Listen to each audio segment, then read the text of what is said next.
Supreme court से जो खबर आई है उसके बाद आम आदमी पार्टी और अरविंद केजरीवाल की पोल पट्टी खुल गई है। आपके मुखिया अरविंद केजरीवाल बातें तो बहुत करते हैं, लेकिन काम वो क्या कर रहे हैं वो देखकर सुप्रीम कोर्ट के जज भी हैरान हैं।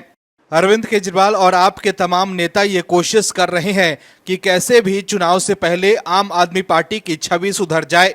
शराब घोटाले के मामले में जेल जाने और शीश महल पर हुए खुलासे के बाद अरविंद केजरीवाल एक्सपोज हो गए हैं कि कैसे उन्होंने आम आदमी बनकर दिल्ली के लोगों को ठगने का काम किया है। सत्ता हासिल करने के लिए अरविंद केजरीवाल आम आदमी बनकर घूमते थे और 3 से 4 कमरों की फ्लैट में रहने की बातें करते थे, लेकिन सत्ता मिलते ही उन्होंने शीश महल में जितने करोड़ के पर्दे लगवा रखे थे उतने पैसों में तो कई परिवार को छत नसीब हो जाते। लेकिन अरविंद केजरीवाल ने दिल्ली की जनता को उनके हाल पर छोड़कर अपने और अपने परिवार की सुख सुविधा की सोची, वो भी जनता के पैसों पर। सत्ता में रहने के दौरान अरविंद केजरीवाल ने अपने लिए शीश महल तो बनवा लिया, लेकिन दिल्ली की जनता को बीमार होने के लिए छोड़ दिया।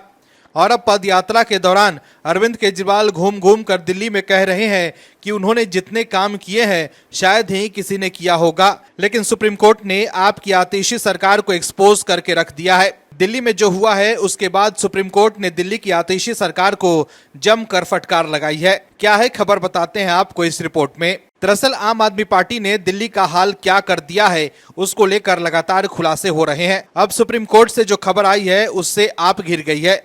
सुप्रीम कोर्ट ने राष्ट्रीय राजधानी दिल्ली और एनसीआर में वायु प्रदूषण के मामले पर सुनवाई की। इस दौरान सुप्रीम कोर्ट ने दिल्ली सरकार को कड़ी फटकार लगाते हुए कहा कि अखबारों में ऐसी खबरें हैं कि पटाखों पर प्रतिबंध को कठोरता से लागू ही नहीं किया गया, ऐसा लगा जैसे प्रतिबंध थे ही नहीं।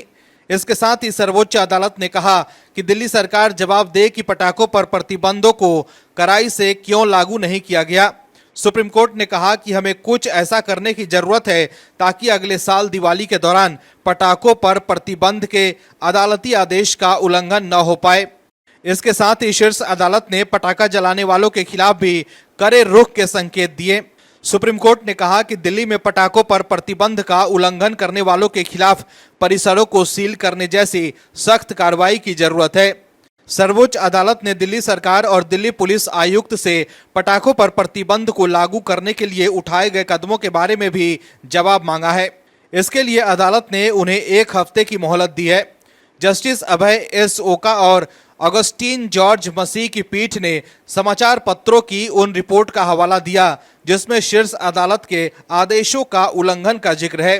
पीठ ने कहा कि हम चाहते हैं कि दिल्ली में पटाखों की बिक्री, निर्माण और फोड़ने वालों पर प्रतिबंध लगाने वाले सभी आदेशों को रिकॉर्ड में लाया जाए। हम दिल्ली पुलिस आयुक्त को नियमों को तोड़ने वालों के खिलाफ पुलिस की ओर से की गई कार्रवाई और अदालत के आदेशों को लागू करने के लिए उठाए गए कदमों के बारे में जवाब दाखिल करने के लिए नोटिस जारी कर रहे हैं। ये जवाब 1 हफ्ते के भीतर दाखिल करने होंगे। दर्शकों, सुप्रीम कोर्ट की टिप्पणी बताती है कि कहीं ना कहीं तो झोल था और दिल्ली की सरकार नाकाम रही अपने उस विकास कार्यों की तरह जिसके सपने उसने दिल्ली की जनता को दिखाए थे। आपकी दिल्ली सरकार पटाखों पर तो बैन लगाती है, लेकिन अरविंद केजरीवाल जब जेल से रिहा हुए तब आपके नेताओं और कार्यकर्ताओं ने जमकर पटाखे फोड़े। Bureau report, OMH news. और भी वीडियोस देखने के लिए चैनल को सब्सक्राइब करें और बेल आइकन को दबाएं।